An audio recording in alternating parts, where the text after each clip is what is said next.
다르다고 하죠. 저는 참 외롭고 쓸쓸했던 시간들을 지나 이제서야 빛을 보며 행복하게 살아가고 있습니다. 제가 이렇게 행복해질 수 있었던 이유는 제 인생의 악의 무리를 다 무찔렀기 때문인데요. 적은 가장 가까운 곳에 있다 라는 말을 증명이라도 하듯 제 인생의 악의 무리는 너무나도 가까운 곳에 있었습니다. 지금은 아주 말끔하게 이겨내고 위풍당당하게 살아가고 있으니 그 이야기를 한번 전해드려 볼게요. 이야기에 있어 제 결혼 스토리를 먼저 말해볼까 합니다. 저는 결혼을 친구들 사이에서 좀 일찍 하게 된 편이었어요. 연애 당시 때만 해도 따뜻하고 좋은 애인이었던 남편은 사업을 시작한 초창기에 한창 접어들고 있던 때였습니다. 바쁘고 힘든 와중에도 남편은 꼬박꼬박 저를 보러 찾아왔고 제가 보고 싶다고 하면 언제든 한 걸음에 달려오던 사람이었죠. 당시 남편은 사업이 그리 잘 될 때는 아니었지만 저를 무척이나 아껴주고 사랑해 주었습니다. 그래서 어린 나이에 프로포즈를 받고 결혼까지 하게 되었어요. 결혼 후에도 남편은 여전히 사업을 위해 이리저리 뛰어다니느라 정말 노력을 많이 했었습니다. 하지만 그때까지만 해도 수익도 잘 나지 않고 경제적으로 힘든 시기였기 때문에 식당을 하나 차려 운영해 나갔어요. 어릴 적부터 어머니에게 물려받은 음식 솜씨가 있어서 식당은 곧잘 되었습니다. 오히려 그때까지만 해도 남편보다도 제 수익이 더 좋을 정도였으니 얼마나 바쁘게 지냈겠어요. 둘 다 서로 바쁜 시간을 보냈지만 그 안에서도 남편과 제 사이에서는 항상 사랑이 꽃피었습니다. 저는 식당을 저녁 장사까지 다 했었기 때문에 아무리 일찍 퇴원을 해도 남편보다 늦게 도착하고 그랬었어요. 반면에 저보다 항상 일찍 집에 갔던 남편은 항상 따뜻한 저녁상을 차려놓고는 저를 기다리고 있었죠. 여보, 또 기다리고 있었어? 당신도 배고플 텐데 먼저 밥 먹으라니까. 그래도 당신이 밖에서 고생하고 들어오는데 어떻게 나 혼자 밥을 먹어. 얼른 와. 내가 당신 들어오는 시간에 딱 맞춰서 음식 해놨으니까 오늘 된장찌개가 기가 막힌다. 남편이 이렇게나 사랑꾼이었습니다. 덕분에 저희는 부부 금슬이 좋아 자식도 3명이나 낳았죠. 근데 저의 행복은 딱 거기까지였어요. 아이를 3명이나 낳고 나니 우리 집에는 경사가 벌어졌죠. 그건 바로 남편이 하는 사업이 대박이 난 거였습니다. 남편은 식품 공장을 하면서 주력식품을 만들어서 만들고 있었는데 그 만두가 대박이 난 거였죠. 그때부터 시작해서 남편의 사업은 계속해서 승승장구했습니다. 처음에는 남편은 자기 사업이 이렇게 잘 된 건 모두 다 제 덕분이라며 말을 하던 그런 사람이었어요. 여보, 당신 아니었으면 나 사업 이렇게까지 성공시키지 못했을 거야. 너무 고마워. 당신이 있어서 정말 다행이야. 내 인생에 이렇게 와줘서 정말 고마워. 나 이제 드디어 성공했으니까 앞으로는 당신 호강만 시켜줄게. 나 조금만 더 자리 잡으면 당신 식당도 그만두자. 나 당신이 고생하는 거 못 보겠어. 난 괜찮아. 우리 가족 행복하기만 하면 뭐든 할 수 있으니까 당신도 더 열심히 해봐. 우리 진짜 크게 성공해보자. 남편과 저는 이렇게 서로가 서로에게 의지가 되고 힘이 되는 사이가 되어주었습니다. 딱 이때까지 말이죠. 한번 물타기를 시작하니 남편의 사업은 계속해서 승승장구해 나가기 시작했고 정말로 크게 성공을 하게 되었어요. 밑에 직원만 50명을 데리고 일하는 사업가로 성장을 하면서 나중엔 공장을 더 늘려 직원만 약 100명이 되는 꽤나 큰 규모의 사업가가 되었죠. 반면에 저는 계속해서 식당을 운영하고 있었어요. 아니, 운영을 할 수밖에 없었습니다. 왜냐하면 어느 정도 사업이 성공한 남편은 점점 변해가 제가 식당 일을 그만둘 수조차도 없게 만들었거든요. 여보, 이제 나 식당은 그만두고 우리 애들 키우는 데 더 집중하는 거 어떨까? 내가 식당 일 한다고 우리 애들도 제대로 못 돌봤잖아. 내가 밖에서 힘들게 벌어오는 돈 집에서 펑펑 쓰기만 하려고? 그건 안 되지. 나도 내 몫이 있고 당신도 당신 몫이 있는 거야. 그러니까 식당 접을 생각하지 말고 계속해. 남편은 호강시켜주겠다던 저에게 이런 말을 서슴없이 뱉었습니다. 정말 너무 서운하더라고요. 하지만 그때 당시 남편만 생각한다면 바로 식당을 접었을 테지만 제 식당도 나름 입지를 잘 다져서 단골 손님들이 많아 다들 장사를 계속 해달라고 이야기를 했었기 때문에 쉽사리 접지 못했습니다. 그래도 그 식당을 하면서 제가 돈도 벌고 손님들도 좋아해 주니 보람이 있어 계속하는 게 좋긴 하더라고요. 하지만 문제는 남편이었습니다. 조금씩 변해가던 남편은 심지어 우리 3명의 아이들에게조차 관심을 버리기 시작했어요. 그래도 그나마 그전까지는 제가 힘들다며 본인도 같이 해야 한다고 말하면서 집안일을 같이 하던 남편은 사업이 승승장구해지기 시작하니 집안일에는 손 하나 까딱 안 하기 시작했습니다. 여보, 나도 식당에서 늦게까지 일하고 들어오는데 당신도 집 좀 치워놔. 지금 집꼬라지가 이게 뭐야. 당신이 나보다 일찍 들어왔으면 빨래라도 좀 하고 그래야 하는 거 아니야? 옛날엔 잘만 했던 사람이 왜 이래? 아, 내가 왜? 난 당신보다 일하는 스케일이 다른 사람이야. 내가 집에 들어와서 빨래를 해야겠어? 그런 건 이제 당신이나 해. 저는 남편의 말에 너무 열이 받았어요. 그래서 그 뒤로 특단의 조치를 취했습니다. 그건 바로 남편의 옷을 절대로 빨아주지 않는 거였죠. 남편은 한 번은 입을 옷이 없다며 저에게 빨래를 해달라고 하더라고요. 그래서 바로 이야기해줬네요. 아이, 당신은 살림을 어떻게 하는 거야? 지금 나 출근할 때 입을 옷 다 떨어진 거 안 보여? 대체 빨래는 언제 하는 거야? 당장 빨아, 당장. 내가 왜? 나도 식당 일 하느라 바빠. 내 옷은 내가 알아서 빨아입고 다니니까 당신도 앞으로는 당신 옷은 본인이 알아서 빨아입고 다녀. 내가 당신 부인으로 같이 사는 거지 종으로 같이 사는 거야? 아니잖아. 자긴 이제 집안일엔 손도 까딱 안 한다고 하면서 바라는 건 왜 이렇게 많아? 미안한데 나 당신 종 아니야. 그러니까 앞으로 옷이든 속옷이든 당신이 알아서 챙겨서 빨고 말려 입어. 별꼴이야 진짜. 저는 이렇게 따끔하게 말해주고는 절대로 그 인간의 옷을 빨아주지 않았어요. 그랬더니 결국에는 본인이 알아서 빨아입더라고요. 거기다가 자기가 좀 잘못한 걸 본인도 좀 느꼈는지 그 이후에는 제 옷도 한 번씩 같이 빨더니 빨래나 집안일은 다시금 손을 대기 시작했습니다. 아마 그때 제가 그 기싸움에서 밀렸다면 저는 평생 남편한테서 종노릇하면서 살았을 거예요. 그래도 그때 기싸움을 아주 제대로 해놔서 코를 납작하게 해주어 그 별난 인간 집안일을 하게끔 해놓을 수 있었네요. 근데 그렇게 고쳐놓은 남편은 또 다른 것으로 저를 화나게 만들었습니다. 다른 것으로도 남편에겐 화가 나는 것들이 많이 있었지만 남편에게 제일 많이 화가 났던 건 이런 거였어요. 그때는 우리 첫째 아들이 5살이 되었을 때였는데 그 전에 자기 아빠가 놀아준 기억이 있었기 때문에 아들 녀석이 자기 아빠랑 공놀이를 하고 싶다며 남편 앞에 공을 가지고 갔었죠. 근데 그때 남편의 반응이 너무 충격적이었어요. 아빠, 축구하고 싶어요. 놀이터에 가서 축구놀이 해주세요. 아, 귀찮게 정말. 그런 건 니네 엄마랑 가서 해. 이 애비 지금 힘들어서 누워있는 거 안 보이냐? 가뜩이나 밖에서 일하고 오는 것도 힘든데 내가 여기 집구석에서까지 너한테 시달려겠냐? 내가 그 공 사줬으면 됐지. 뭘 또 놀아주기까지 해야 돼? 귀찮으니까 가서 혼자 하던가 네 엄마랑 해. 네 엄마랑.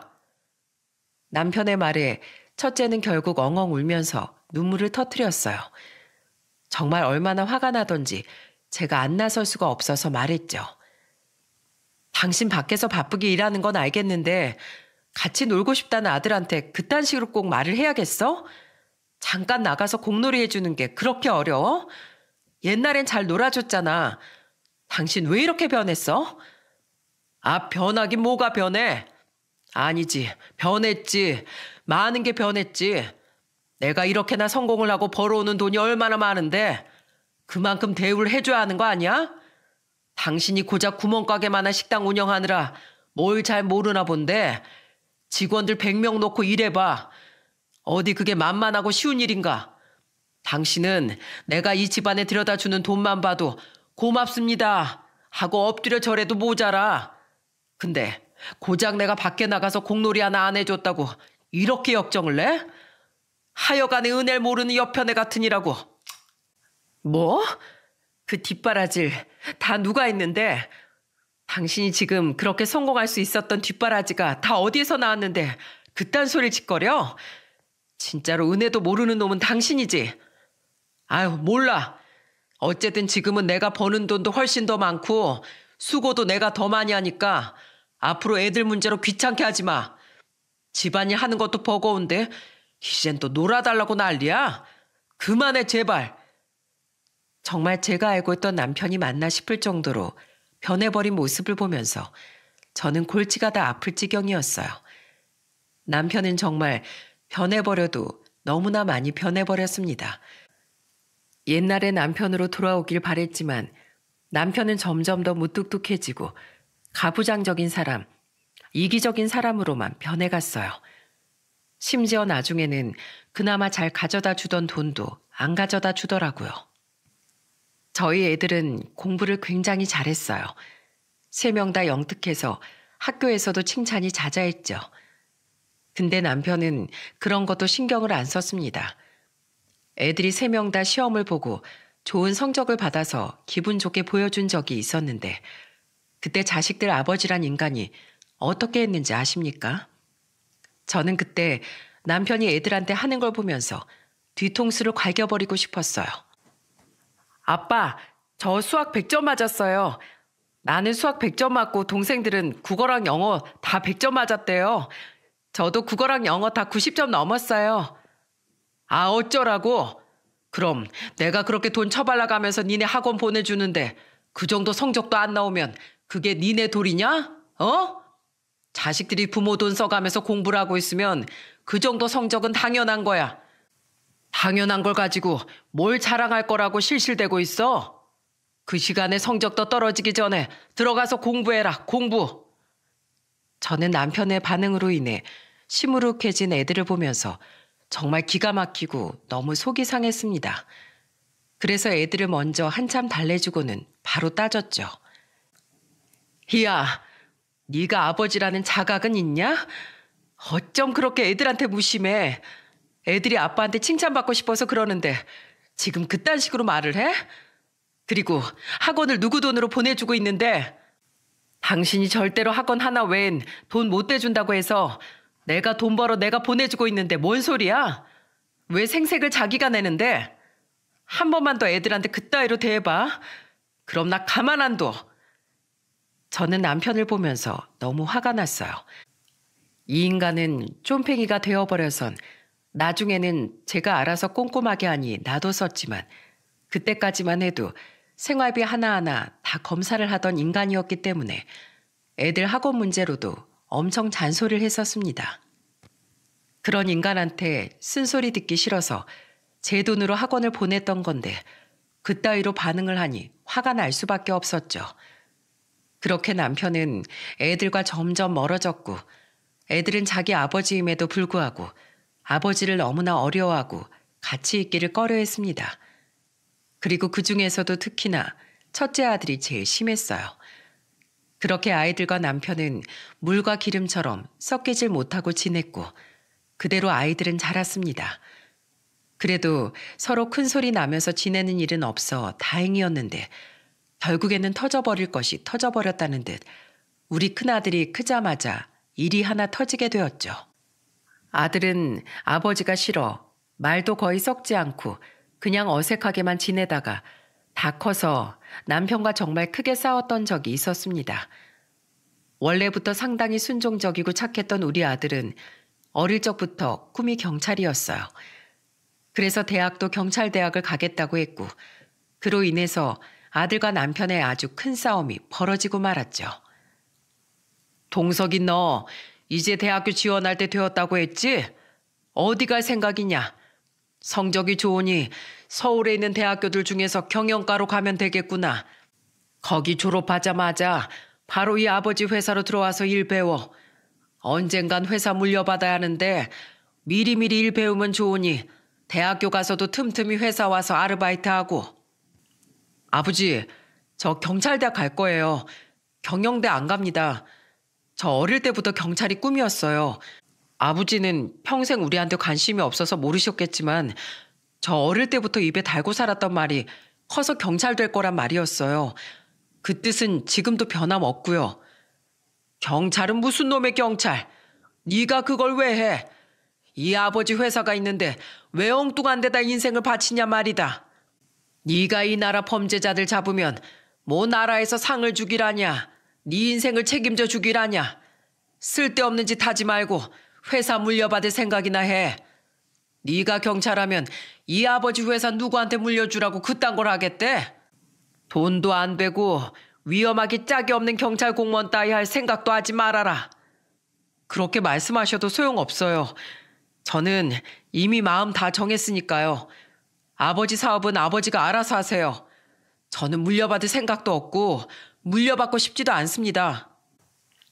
아들은 그동안 큰 반항 없이 그냥 고분고분하게 자기 아버지를 대해왔었는데 이때는 한 번도 해보지 않은 반항이라는 걸 했어요. 그래서 그런지 남편이 상당히 당황스러워 보였죠. 하지만 끝까지 아들은 자신의 뜻을 꺾지 않았고 결국에는 자기가 하고 싶은 대로 경찰대학에 들어갔습니다. 사실 아들이 경찰이 된 데는 다른 이유도 있었어요. 만약에 아들이 남편과 사이가 좋았었다면 경찰 공무원의 뜻을 버리고 자기 아버지 회사로 들어갔을 거예요. 충분히 그러고도 남을 아이였죠. 근데 제 아들은 자기 아버지를 끔찍하게 싫어했어요. 오죽하며 어렸을 때는 자기 아버지랑 같이 밥 먹는 것도 싫다며 집에 거의 안 들어왔을까요? 거의 제가 운영하는 식당으로 와서 밥을 먹거나 하루 종일 도서관에 있으면서 간단하게 식사를 때울 만큼 자기 아버지를 무척 싫어했죠. 그래서 자기 고집을 꺾지 않고 경찰대학을 간 거였습니다. 결국 첫째가 회사를 안 가니 둘째 딸이 남편의 회사로 들어가 일을 배우기로 했어요. 아들은 공부를 잘했기 때문에 경찰대학에도 어렵지 않게 들어갈 수 있었고 실제로 졸업 후에 경찰이 되었습니다. 진짜로 경찰이 된 이후에는 남편과 아들의 냉전은 더더욱 심해졌어요. 이 둘은 아들이 경찰이 되는 순간부터는 거의 말도 섞지 않으려고 했죠. 결국에 그 상태로 아들은 결혼할 나이가 되어서 결혼 상대자까지 데리고 왔는데 이때도 정말 골치가 아팠습니다. 며느리는 상당히 착했어요. 아들이랑 직장 동료였는데 며느리도 경찰이라는 직업답게 상당히 당차고 시원시원했죠. 반면에 우리 아들은 경찰이어도 섬세한 성격이 커서 그런지 둘이 천생연분이라는 생각이 들었습니다. 그래서 둘이 결혼하는 걸 어렵지 않게 허락을 했습니다. 둘이서 같은 직업을 가지고 있어 더 잘 맞지 않을까 싶어 마음이 놓이더라고요. 하지만 이때도 남편 때문에 골치를 많이 썩어야 했습니다. 왜냐하면 남편이 결혼을 하겠다고 찾아온 아들 커플에 다짜고짜 이런 말을 했기 때문이었죠. 결혼을 하겠다고? 자네 직업은 뭔가? 네, 저도 같은 경찰하고 있습니다. 뭐라고? 경찰을 하고 있어? 이 자식이 아주 잘하는 짓이다. 하지 말라는 경찰하고 앉아있으면서 며느리까지 같은 놈으로 데리고 와? 네가 생각이 있는 놈이냐 없는 놈이냐? 끝까지 아버지한테 반항하겠다는 거야? 어? 반항이라뇨. 저는 제가 하고 싶은 일을 하는 것뿐이고 결혼도 하고 싶은 사람, 사랑하는 사람을 데리고 온 것뿐이에요. 이 고얀 놈. 그래, 어디 네 마음대로 해봐라. 대신 나한테서 아무것도 바라지 마라. 네 결혼 때 나 아무것도 해줄 생각 없으니까. 예, 저도 안 바랍니다. 아버지께 인사도 괜히 왔네요. 그냥 어머니께만 보여드리고 말았어야 했는데 어디 앞으로 계속 그렇게 고집 피우면서 아버지 뜻대로만 살아보십시오. 언젠간 아버지 인생 외로워지실 겁니다. 제 말 명심하세요. 아들은 거의 막말을 자기 아버지에게 퍼붓고는 자기 애인을 데리고 집을 나가버렸습니다. 저는 이 둘을 보고 있자니 정말 머리가 지끈거리는 듯 했어요. 저는 아들이 나가고 나서 어떻게든 이 사람을 설득시키려고 했습니다. 그래도 명색에 첫째가 결혼하는데 아무것도 안 해주다뇨. 그건 제 입장에서 말도 안 되는 일이었어요. 그리고 첫째가 자기가 장남이라고 얼마나 이 집에 잘했었는지 모릅니다. 그 꼴 보기 싫은 인간도 자기 아버지랍시고 첫 월급을 받았을 땐 용돈도 드리고 선물까지 사온 놈이었어요. 방학 때도 회사는 물려받지 않을지라도 아버지 일은 도와드려 한다면서 중학생 때부터 공장 나가 박스라도 치우는 잡일을 해가며 그렇게 효도를 하던 놈이 바로 저희 장남이었습니다. 근데 자기 뜻대로 한 번 안 했다는 그걸로 이 인간은 정말 해도 해도 너무하더라고요. 여보, 아무리 그래도 장남인데 어떻게 결혼하는 애한테 아무것도 안 해줄 수가 있어? 집이라도 한 채 해줍시다. 우리 동석이도 처가에 체면이라는 게 있는데 자기 아버지가 이렇게 큰 사업하는 집안에서 아무것도 가지고 가는 것도 없어 봐. 뭐라고 생각하겠어? 그건 당신 체면에도 안 좋아. 아, 상관없어. 난 죽어도 그놈한테 줄 돈 없어. 그리고 이 돈을 내가 어떻게 번 돈인데 아들놈이라고 공짜로 줄 수야 없지. 난 애초부터 애들한테 그냥 돈 줄 생각 없었어. 왜 이래? 어차피 몇 번 보지도 않을 사람들 체면이 뭐가 그렇게 중요해. 그리고 그놈도 사회생활 한 놈이니 벌어놓은 돈이 있을 거 아니야. 그걸로 알아서 하겠지. 더는 내 돈 가지고 집 해줘라 뭐 해줘라. 그딴 소리 더는 짓거리지 말어. 결국 남편의 말을 따져보면 이거였어요. 우리 첫째 아들이 마음에 안 들어서 아무것도 안 해주겠다는 건 다 핑계고 사실은 자기 돈이 아까워 그 핑계를 내세요. 아무것도 해주지 않으려는 거였죠. 참 기가 막혔습니다. 어쩌다가 이 인간이 이렇게까지 변해버린 건지 정말 이해도 안 될 뿐더러 화가 나더라고요. 결국에는 아들이 결혼하는데 그냥 보낼 수가 없어서 제가 아들한테 돈을 해줬어요. 평소 남편이 하도 짠돌이라서 제가 가게 관리를 하면서 살림 관리를 다 하고 있었는데 그때 제가 식당에서 버는 돈으로 따로 모아뒀던 것으로 아들에게 좀 줄 수 있었죠. 그렇게 우여곡절 끝에 첫째를 결혼시켰습니다. 아들과 남편의 사이는 결국 좁혀지지 않고 있었고 둘 사이에서 불편한 생활을 해가던 중에 우리 온 가족이 다 충격을 받을 일이 터지고 말았습니다. 그건 바로 상상도 못했던 남편의 외도였죠. 제가 이 무뚝뚝하고 변해버린 남편과 그나마 살 수 있었던 이유는 바로 허튼 짓은 안 하는 인간이란 이유, 그거 딱 하나 때문이었습니다. 남편은 애들한테 잘 못하고 저한테도 좋은 남편은 아니었을지언정 누구보다도 성실하고 자기 일을 사랑하면서 성실한 사람은 맞았었어요. 그리고 항상 어디 가서도 정직한 사람이었기에 허튼 짓은 안 하는 남편이라고 믿었기 때문에 같이 살 수 있었죠. 하지만 그 믿음이 완전히 산산조각 나는 상황이 벌어지고 말았어요. 그건 바로 남편이 외도를 하고 있었다는 사실을 알게 되었기 때문이었습니다. 원래 결혼 초기부터 가게 관리는 제가 다 하고 있었어요.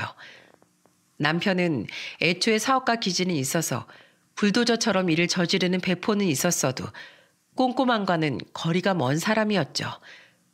그래서 애초부터 가게 관리는 제가 아주 꼼꼼히 잘 관리를 하고 있었어요. 남편은 단순히 우리가 어떤 통장으로 관리가 되고 있고 얼마 정도가 있고 생활비는 얼마 정도가 나가는지 그 정도로만 알고 있는 수준이었죠. 근데 어느 날 통장 정리를 한번 싹 하려고 하는데 통장 하나가 없어져 있는 게 아니겠어요? 그 통장은 무려 3억 이상이 들어가 있는 중요한 통장이었기에 바로 남편에게 물었죠.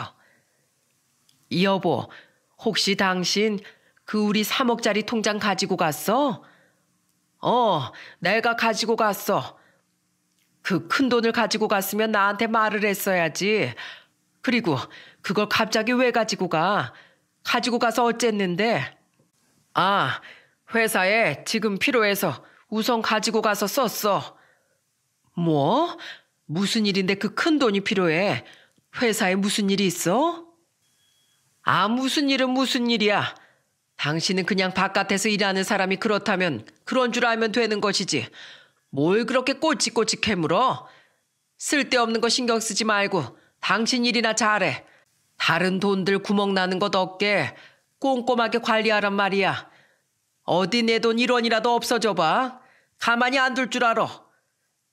저는 과하게 흥분하면서 말을 하는 남편이 너무 수상했어요. 이 사람 버릇 중에 하나가 꼭 자기가 캥기는 게 있으면 목소리가 막 커지는 습관이 있었거든요. 본인은 모르는 것 같지만 저는 정확하게 알고 있었기 때문에 바로 둘째 딸한테 연락을 했죠. 예, 너네 회사 요즘 무슨 일 있니? 무슨 일? 아무것도 없는데. 왜요, 엄마? 아니, 다른 게 아니라 내가 좀 하나 알고 싶은 게 있어서 지금 니네 아버지 회사에 돈 3억 이상 들어가야 할 일이 있었나 좀 알아봐라. 3억?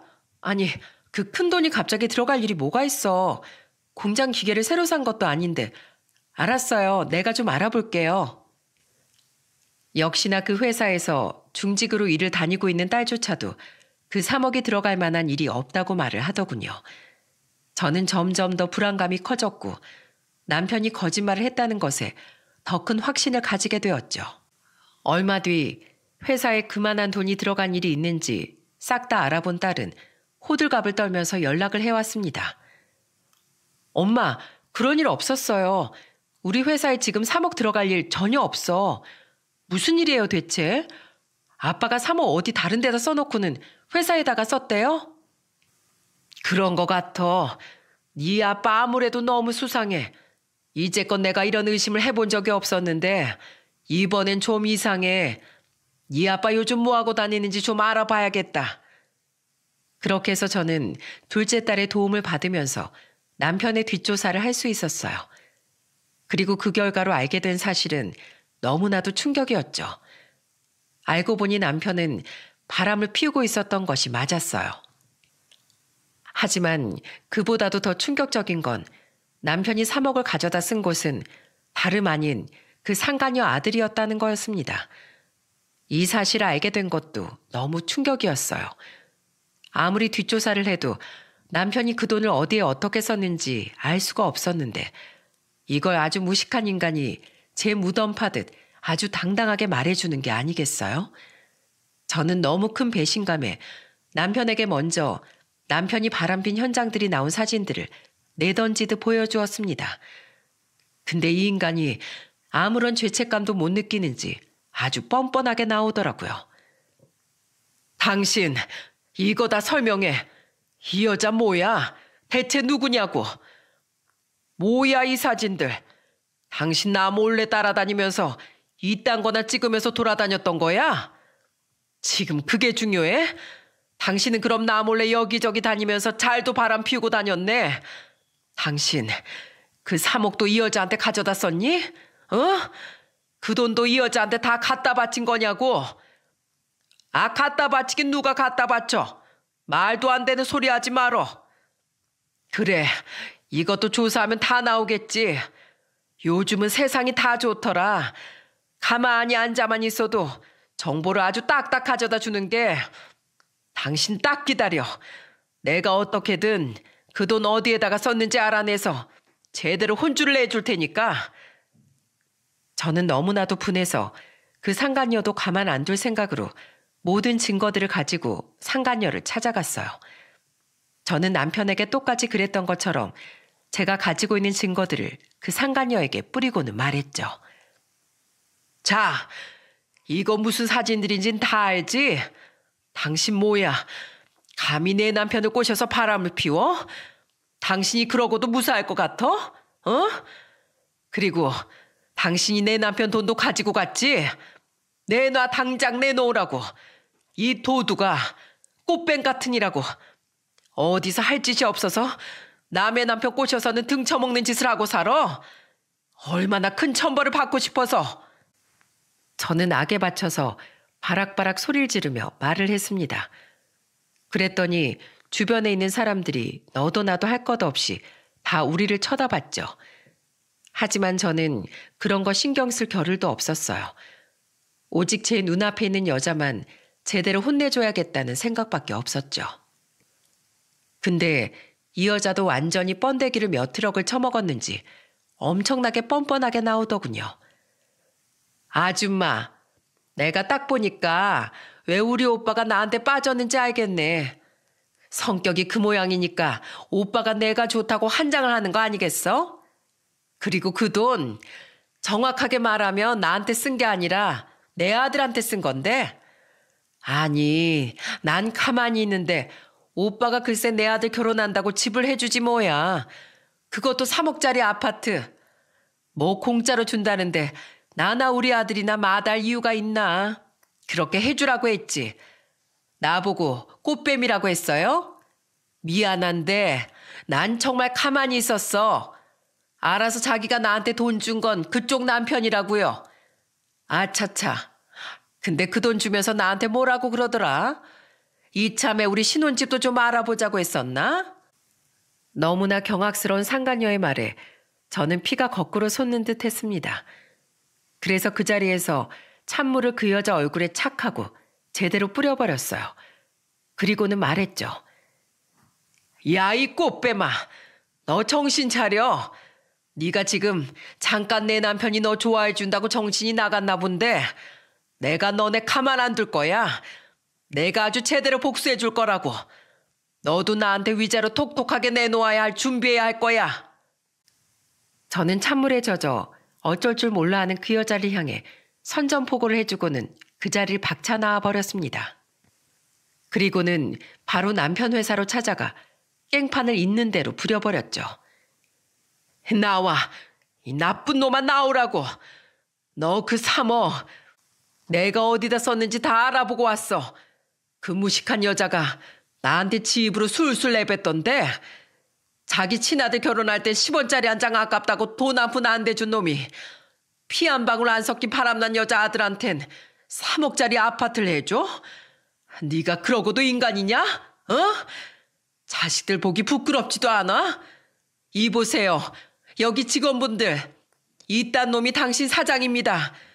이따위로 파렴치한 인간이 여러분 사장이라고요. 저는 너무나 분한 마음에 남편의 회사에서 막 소리를 지르며 화를 냈어요. 근데 역시나 얼굴에 철판 간 인간은 당해낼 수가 없겠더라고요. 이 인간이 저한테 뭐라고 한 줄 아십니까? 정말 그 소리를 듣는데 저는 뒷목을 잡고 쓰러질 뻔했어요. 이봐, 뭔가 지금 착각하고 있는 모양인데 그 3억 다 내 돈이야. 내가 이 회사 꾸려서 모은 내 돈이라고. 어디서 감히 자기 돈이냐 말을 해? 안 내 돈 내가 쓰고 싶은데 쓰겠다는데 당신이 무슨 상관이냐고. 뭐? 무슨 상관이냐고? 당신이 이 회사 차리기까지 내가 어떻게 했는데? 집에 1원도 못 가지고 올 때, 사업자금 하나 못 가지고 와서 술만 퍼마시고 있을 때 그 뒷바라지를 다 누가 했는데? 내 몸 망가뜨리면서 식당 운영하면서 당신 뒷바라지 다 했어. 그리고 그래, 그 돈 당신이 벌어 당신이 썼다 쳐. 그래도 그렇지 양심도 없는 인간아. 네 친자식을 두고 남의 상간녀 아들한테 그 3억짜리 아파트를 해다 바쳐? 야, 이 벨도 없는 인간아. 당장 이혼해. 나 더는 당신 같은 놈이랑 같이 못 사니까 당장 이혼하자고. 그래, 이혼해라. 누가 이혼하자고 하면 겁나할 줄 알고? 나도 어차피 당신이랑 끝내려고 했어. 잘 됐네. 나도 너같이 애교도 없고 재미도 없는 여자랑은 더 살기 싫었어. 당장 이혼해. 저는 애초에 이 인간의 불륜 사실을 알았을 때부터 이혼을 생각하고 있었기에 냅다 말해버렸습니다. 남편 역시 제 말에 토 한 번 안 달고는 그 자리에서 이혼을 하자고 하더라고요. 저와 남편은 그때부터 이혼 소송에 들어갔고 저는 이혼 소송을 통해서 그 상간녀와 남편에게 위자료를 아주 톡톡히 받아낼 수 있었습니다. 쪼잔한 남편은 그 위자료도 주지 않으려고 아주 안간힘을 썼지만 증거들이 너무나 분명했기 때문에 저는 꽤나 좋은 조건으로 이혼을 마무리 지을 수 있었어요. 이혼 소송부터 시작해서 이혼 절차가 모두 끝나고 그 모든 순간에 애들은 다 제 편이 되어주었답니다. 첫째부터 막내까지 모두 다 제 편이 되어주니 얼마나 든든했는지 모릅니다. 이 결혼 생활을 통해서 그래도 우리 아이들을 만날 수 있게 되어 그게 정말 다행이었죠. 그때 우리 둘째는 전 남편네 회사에서도 나오려고 했었어요. 엄마, 나 아버지 회사에서도 나올래. 아버지랑 1분 1초도 같이 있고 싶지 않아. 엄마랑 이혼하고 나선 이제 대놓고 그 여자 데리고 회사도 오고 난리를 치고 있는데 그 꼴이 얼마나 보기 싫은지 알아? 그래, 네가 그만두고 싶으면 그만둬라. 그 인간 그 미친 짓 하는 꼬라지 보기 힘들지. 저는 딸이 그 회사에서 나와버리면 그 회사를 물려받을 수 없다는 걸 알았지만 딸이 힘들어하니 억지로 다니게 할 수도 없었어요. 근데 딸이 회사를 그만두기 직전 아주 대박으로 큰 사건이 하나 터지게 되었고 그것으로 저는 남편에게 아주 통쾌하고도 제대로 된 복수를 할 수 있었답니다. 저는 사실 남편을 향한 저의 복수를 위자료와 재산을 왕창 뜯어내는 것으로 만족을 하려고 했었어요. 자기 손에 쥐어진 돈이라면 1,000원 한 장 나가는 것도 아까워하던 인간이라 그런 인간의 피 같은 돈을 뺏어왔다는 것 자체가 저한테는 큰 복수였죠. 근데 그보다도 더 통쾌한 일이 저를 기다리고 있더라고요. 딸이 일을 그만두기로 하고 인수인계 때문에 회사에서 본인 업무를 마무리하고 있을 때 딸은 전체적인 공장 총괄을 맡고 있었는데 한 가지 이상한 사실을 발견하게 되었죠. 무엇보다 회계를 중점으로 관리를 하고 있었는데 마지막 인수인계를 위해서 서류를 정리하다 보니 아주 이상한 게 발견된 거였습니다. 딸은 하루에 식자재가 얼마나 들어오고 얼마나 쓰이는지 그 금액이 얼마나 드는지 잘 알고 있었는데 자기도 모르는 거래들이 누락된 것들을 찾게 되었고 그것은 가히 충격적인 내용들이었죠. 남편 회사는 만두를 중점으로 만들어서 내보내는 식품 공장이었는데 알고 봤더니 만두를 비롯해 다른 식품들을 만들 때 유통기한이 지난 식재료들을 싼 값에 가지고 들어와 몰래 사용을 하고 다른 야채들도 상품성이 떨어지는 것들, 농약 수치가 넘어서서 농수산물 시장에서도 다 버려지는 것들을 몰래 가져다가 만들고 있었다는 거였습니다. 제 딸은 이 모든 사실을 다 파악하고 나서 바로 자기 멋대로 행동한 것이 아니라 아주 지혜롭게 일을 처리했어요. 어떻게 했는지 아시나요? 바로 경찰인 자기 첫째 오빠한테 모든 증거들을 가지고 가서 보여주었고 역시나 문제가 있다고 판단한 우리 아들은 바로 자기네 아버지 회사를 신고해버렸죠. 꽤나 큰 사안이었기 때문에 신고를 받고 조사를 나간 경찰은 이것저것 죄다 파헤쳐 보더니 더 큰 것을 발견하고 말았습니다. 그건 바로 전 남편이 지어 만든 공장들도 모두 다 무허가로 지어져서 운영하고 있었다는 거였죠. 여기까지 알아내니 제 둘째 딸이 알아낸 사안보다도 훨씬 범죄 사실은 커져만 갔고 단순히 식품공장 비리 조사로 시작했던 일은 공무원들에게까지 그 영향이 미쳐 일이 엄청나게 커져버렸습니다. 왜냐하면 그 무허가를 내주고 뒤를 봐준 공무원들이 있었기 때문이었죠. 그래서 그 공장이 여태까지 문제가 드러나지 않고 쭉 지속되어 운영이 될 수 있었던 거였고요. 무엇보다 거기에 가담해서 그 비리를 저지르는 담당 직원들이 따로 있었기에 그 직원들까지도 죄다 경찰 조사를 들어가게 되었어요. 그때부터 전 남편은 난리가 나기 시작했습니다. 절대로 걸릴 리가 없을 거라고 생각했던 남편은 대부분의 식품들을 그렇게 비리를 써가면서 만들어내고 있었기에 그게 전부 다 들통이 나버리니 제대로 인생이 망해버릴 위기에 놓여버린 거였죠. 그제서야 남편은 그동안 외면하고 신경도 쓰지 않았던 우리 첫째 아들을 찾으러 왔어요. 제가 이혼하고 나서는 첫째 아들네 집에 들어가서 손주를 봐주며 같이 지내고 있었기에 남편이 찾아온 모든 현장을 다 볼 수 있었습니다. 예, 아들아, 제발 여기에서 멈춰다오. 정말 왜 그러냐? 네가 경찰이면 경찰답게 이 아버지를 지켜줄 수 있어야지. 어떻게 이 아버지를 네가 고발을 하고 망하게 만들 수가 있어? 네가 그러고도 내 아들 맞냐? 어? 아버지, 죄송하지만 저는 이제 아버지 아들이 아닙니다. 절 외면하셨던 그 순간에도 전 아버지가 끔찍하게 싫고 미웠지만 그래도 아버지로 대우해드리며 살았어요. 근데 어머니 두고 바람 피우고 그 바람난 여자 아들한테 집을 해줬을 때 저는 이미 아버지한테 저는 아들이 아니라는 사실을 느꼈습니다. 그래서 저도 이젠 아버지를 제 아버지로 인정하지 않기로 했어요. 버리기로 했습니다. 죄값은 달게 받으세요. 그렇게 무서운 일들을 버리고도 용서받길 바라셨습니까? 진짜 뻔뻔하시네요. 내가 잘못했다. 내가 네 애비로서 한참 부족했어. 그래도 이건 아니지. 넌 진짜로 내가 망하는 꼴 보면 속이 후련할 것 같니? 아니잖아. 예, 네가 경찰이니 제발 여기에서 그만 멈추게 해다오. 나 이러다가 감방까지 들어가게 생겼어. 제발 처벌만이라도 피해갈 수 있게 해다오. 싫습니다. 제가 왜요? 결혼하고서도 아니 손주들을 낳았는데도 한 번도 이 집을 찾아온 적 없으시더니 겨우 아버지 망하는 거 막아달란 이유로 여길 찾아오십니까? 그것도 주소도 정확하게 알고 계셨던 분이. 싫습니다. 저는 절대로 아버지 용서 못하고 도와드리지도 않을 거예요. 그리고 어차피 제가 도와드릴 수 있는 것도 없고요. 이미 아버지 무덤을 아버지 스스로 다 파놨기 때문에 구제할 방법은 없습니다. 그냥 죄값 그대로 다 받으세요. 그게 진짜 잘못을 깨달은 아버지가 해야 할 일입니다. 이만 돌아가 주세요. 제 아들은 아주 강단이 있으면서도 단호하게 자기 아버지를 내쫓아버렸어요. 근데 이 인간이 뻔뻔하게 저한테까지 매달리는 게 아니겠어요? 그래서 그것조차도 제가 다 외면해버렸죠. 여보, 당신은 나 도와줄 거지? 응.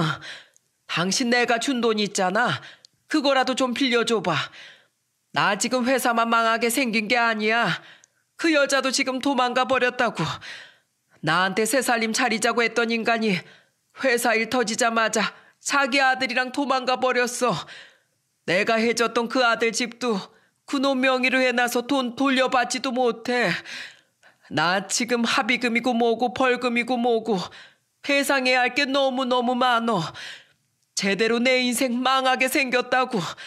그러니까 여보, 한 번만 도와줘. 딱 한 번만. 그럼 내가 그 은혜는 절대로 두 번 다시 잊지 않을게. 저는 저를 향해 애원하며 말을 하는 전 남편이 너무나도 가짜게 느껴졌습니다. 그래서 저도 우리 아들처럼 아주 단호하게 이야기를 해줬어요. 어쩌나? 나도 당신한테 빌려줄 내 돈 따위 없어. 당신이 당신도 마음대로 썼던 것처럼 나도 내 돈 마음대로 쓸 권리 있잖아. 안 그래? 나도 당신 같은 파렴치한한테 쓸 돈은 1원 한 장도 없으니까 그렇게 알아. 그리고 다신 여기 찾아오지 마. 당신은 여기 올 자격도 없으니까. 그리고 누구더러 여보래? 이봐요 아저씨. 번지수 한참 잘못 찾아오셨으니까 대기 그렇게 좋아 죽던 그 여자 찾아가서 도와달라고 구걸해 보시죠. 여기가 어디라고 찾아와선. 예, 아가. 가서 소금 좀 가지고 와라. 아주 별게 다 와서 난리 부르스를 친다. 거 굵은 소금으로다가 가지고 와. 아주 팍팍 뿌려버리게. 네, 어머님. 저는 마지막까지 전 남편을 향해서 굵은 소금까지 뿌려가면서 제대로 퇴치를 했습니다. 그 후로는 전 남편은 주랭랑을 치며 돌아갔고 결국 구제받을 수 있는 길은 없었어요. 완전히 그 이후에는 그 인간이 말했던 것처럼 그동안 식품을 팔았던 것들이 전부 다 회수가 들어온 것은 물론이거니와 벌금, 피해 보상, 영업정지, 공장 폐쇄 등등 온갖 벌은 다 때려 맞으면서 인생이 완전히 나락으로 갈 수밖에 없었죠. 지금은 어마어마한 빚을 가지고서 감방에 들어갔다고 들었습니다. 당연히 회사는 망해버렸기에 남편은 명예도 가족도 돈도 다 잃고는 철저하게 외로운 인생이 되어버리고 말았죠. 여기에서 다행인 건 그 회사에서 일하던 직원들, 알바생들까지 전부 다 경찰 조사를 받았는데 그때 제 딸도 피해갈 수 없었던 경찰 조사를 통해 아무런 혐의나 가담한 내용이 없었기 때문에 문제없이 풀려나 어떠한 피해도 입지 않을 수 있었어요. 오직 그 가담한 직원들 몇 명과 남편, 그 뒤를 봐준 공무원들, 거래처 사람들만 폭탄 같은 처벌을 받아 다들 망한 인생을 접어들게 되었죠. 저는 그렇게 사랑에 맞지 않았던 남편에서 철천지 원수가 망해버리는 그 모든 과정을 다 보게 되면서 절대로 남편 같은 삶을 살지 말자고 다짐에 또 다짐을 했습니다. 남편도 처음에는 분명 그러지 않았어요. 좋은 사람이었고 존경받을 만한 인물이었고 사랑하는 제 사람이었죠. 하지만 돈이 뭐라고 그 인간은 점점 변해갔고 결국에는 괴물이 되어서 이렇게 제대로 처단당하는 인생의 결말을 맛보게 되었습니다. 여러분, 살면서 돈과 명예가 이렇게나 무서운 거라는 걸 저는 남편을 보면서 너무 많이 느낄 수 있었어요. 특히나 남자들은 명예욕이 심하다고들 하잖아요. 저희 남편이 그 명예욕이 아주 강한 편이었고 그게 어느새 손에 쥐어지니 눈에 보이는 것 없는 아나무인이 되어 인생의 파멸을 맛보게 되었네요. 여러분, 우리는 언제 어디서든지 돈에 욕심 부리지 말고 명예에 욕심 부리지도 말고 항상 건강한 마인드로 어느 위치에 있든 겸손하게 베풀며 살았으면 좋겠습니다. 그래서 제가 오늘 이 사연도 쓰게 된 거예요. 제가 깨달은 이 이치들을 같이 알려드리고 싶어서요. 저는 남편과는 이혼한 이후에 장남집에 들어가서 손주들을 봐주면서 지내고 있습니다. 둘 다 경찰이라 야간 근무나 집에 늦게 들어오는 날들이 많기 때문에 아이들을 봐줄 사람이 필요했는데 마침 제가 이혼을 하게 되면서 아예 아들네 집에 들어가게 된 거죠. 지금은 우리 손주들 재롱 보면서 너무나 행복하고 즐겁게 지내고 있어요. 우리 손주들이 저를 또 얼마나 많이 좋아해 주는지 이런 게 바로 사는 재미이구나를 느끼면서 지내고 있답니다. 우리 둘째 딸이나 셋째 딸도 이제는 결혼을 다 해서 각자 가정을 꾸려서 잘 살고 있어요. 둘째 딸은 갑자기 실직자가 되긴 했지만 어차피 그 회사는 관둘 생각이었기 때문에 당분간은 휴식기를 가지면서 다른 일을 알아본다고 하더군요.